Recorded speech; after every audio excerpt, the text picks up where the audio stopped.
You know what's even hotter? The 5.56 caliber in Tarkov.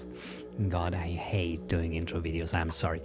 I'm Crane, the author of Tarkov Tips, and we'll discuss the best caliber for this wipe. Let's go. First things first, this is not a Giga Chat video. Do not expect some crazy max level M4 builds. You're not going to find them in this video. This is for average players being around level 20 to 30 right now. Right, that being said, what we'll do here is, firstly, we'll discuss why 5.56 is one of the best choices for the current wipe, and then we'll check some guns and mods to run this caliber.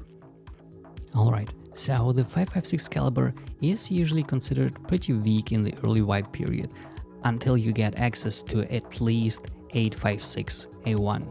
Now this wipe is quite different, because 8.56 A1 is actually unlocked at Peacekeeper level 2, and you can grab these awesome rounds for just $4. The stock is usually limited to 150 rounds, so just make sure to buy these bullets every time you're online and playing. But that's not all. Another good news is actually that 8.55 A1, which is considered meta for this caliber, is unlocked quite early as well.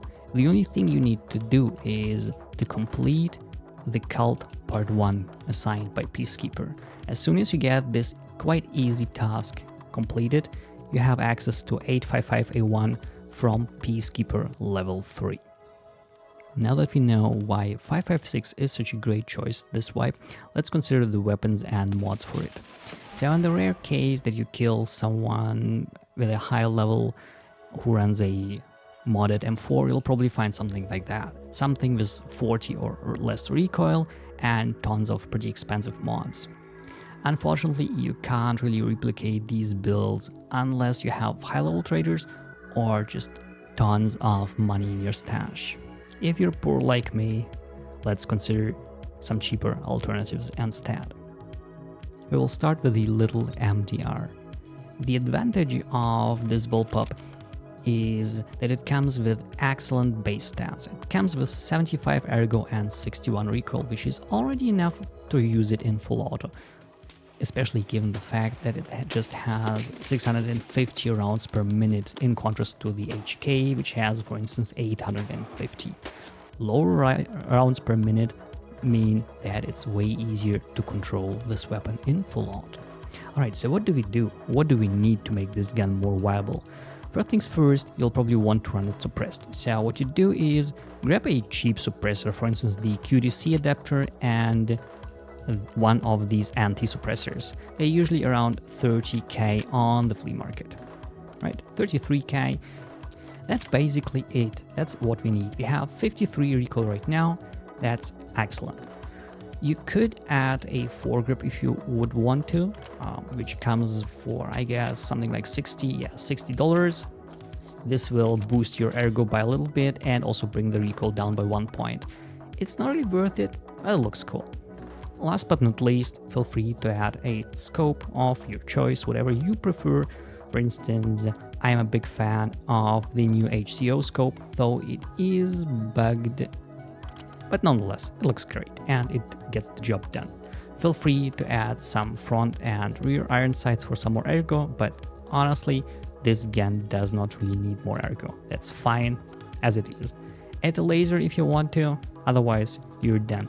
Overall modding costs are around 40k. The gun itself is usually 50 to 60k from the flea market. So you'll be below 100k and have a full auto 5.56 gun ready for your next adventures. Now unfortunately, the little MDR is sometimes way too expensive on the flea market, especially in the evenings. What you can do instead is you can grab the Scarlight, which costs 50 or even less rubles, well, 50k or even less rubles, and has excellent base stats as well. It does have less ergonomics than the MDR, but it's still fine and will get the job done. So this is a quite similar build. The only thing we did is, again, the QDC and the anti-suppressor combination, a laser, and a foregrip. You don't need any rails to mount grips on this car, so same applies for lasers. You just put something on it and it's done. Scope, your preference. No need to mess with the pistol grip or the stock. The weapon is ready to go. Around 100k will get the job done. Again, 650 RPM, 54 recoil. This is enough to be controllable in full auto. Now, if you want to have something unique and aesthetically pleasing, you might want to consider the HK. I know most videos focus on the M4 because it's meta and because it can get the perfect stats if you have the max level traders unlocked. But if not, the HK might be a way better pick early wipe. Why? Firstly, the base weapon is pricier.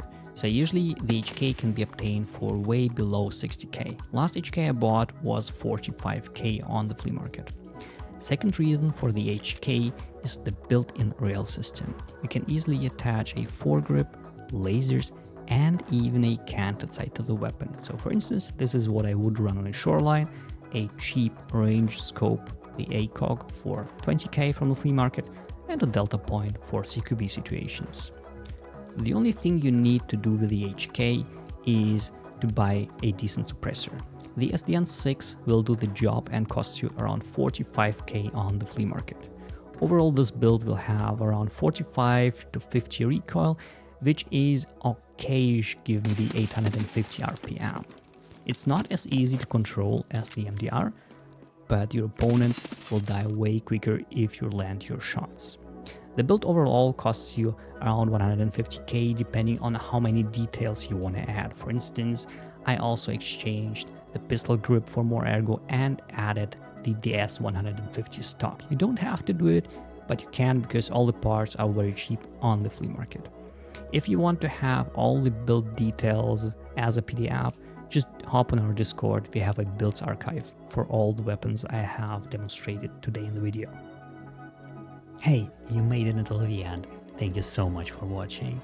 And you probably know what I'm going to say right now. If I made you happy, make me happy by pressing the subscribe button down below. Thanks a lot. And stop by my Twitch, Craned, and we'll have a chatter and play some Tarkov. See you around. I'll enjoy my soup. Bye.